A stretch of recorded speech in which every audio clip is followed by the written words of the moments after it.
Okay, welcome. I'm going to talk a little bit about everything you need to know about public speaking, and I'm going to try to do this in under 5 minutes, so we'll see if I can do that.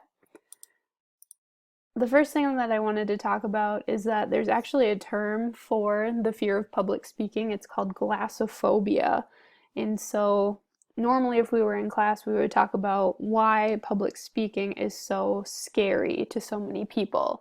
It's actually the number one fear in the US. So people are more afraid of speaking in front of others than they are of sharks or heights or anything else, which is really crazy. So a lot of people say that, well, I don't want to speak in front of people because people might judge me or people might make fun of me. And so we just tend to get really nervous because we kind of picture ourselves messing up or screwing up and people kind of laughing at us. So I think just the fear of judgment is why it's so scary. But public speaking is very important. And so I linked a LinkedIn article, and I'm not going to click on the article. I'm just going to kind of talk about some of the things that it says about why public speaking is so important.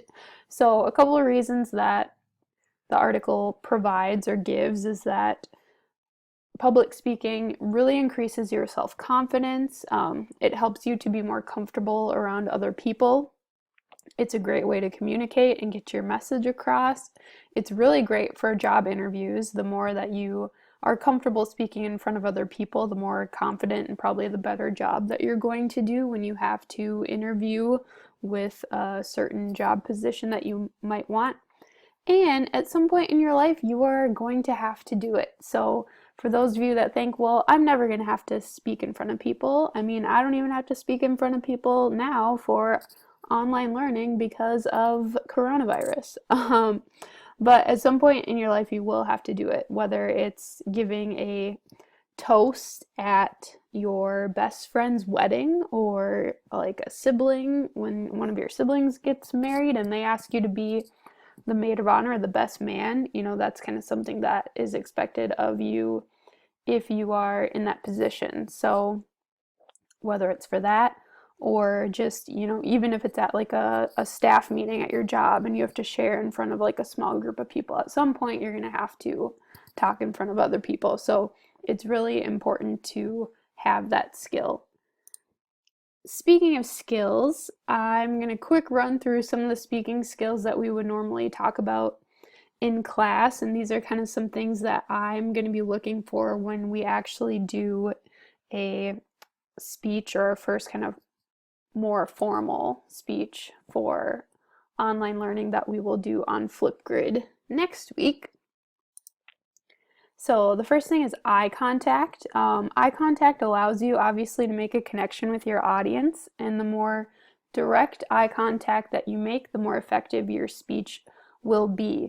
I think some of you maybe know someone or you've talked to someone where they don't really make good eye contact with you and they maybe like look away from you or they kind of tend to look at the ground.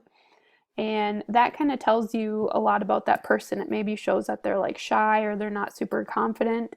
And so when you make direct eye contact or when you are looking at the person who is watching you or listening to you, or in our case, your camera on your phone or computer, it builds a better connection and we're better to kind of understand you and really read your facial expressions and different things like that.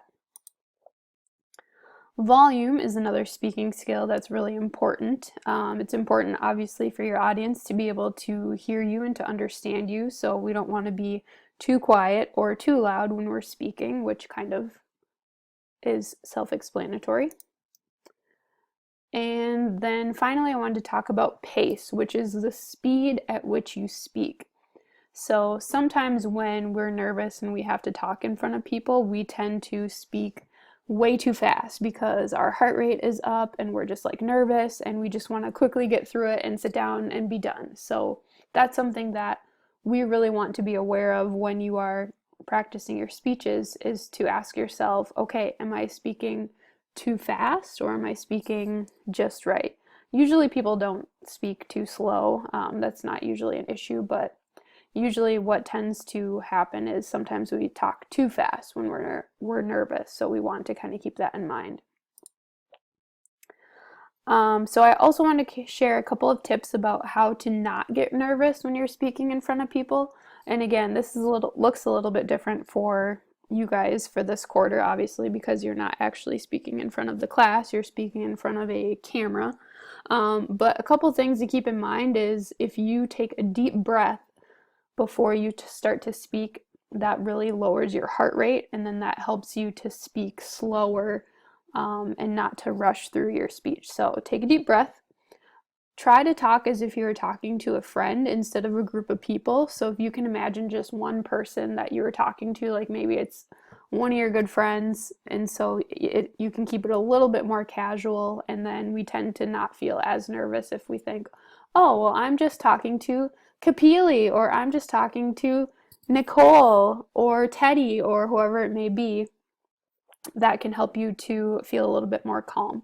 And of course, practice makes perfect. So the more that you practice, the more confident you're going to feel. And you think, well, I've given this speech 100 times, so I don't feel nervous at all. That just gives you that extra confidence boost. So that's all I had to share. I'm at 6 minutes, so I'm going to let you guys know what you need to do next. So the next thing is to go to the public speaking free response questions on the Google Classroom homepage stream.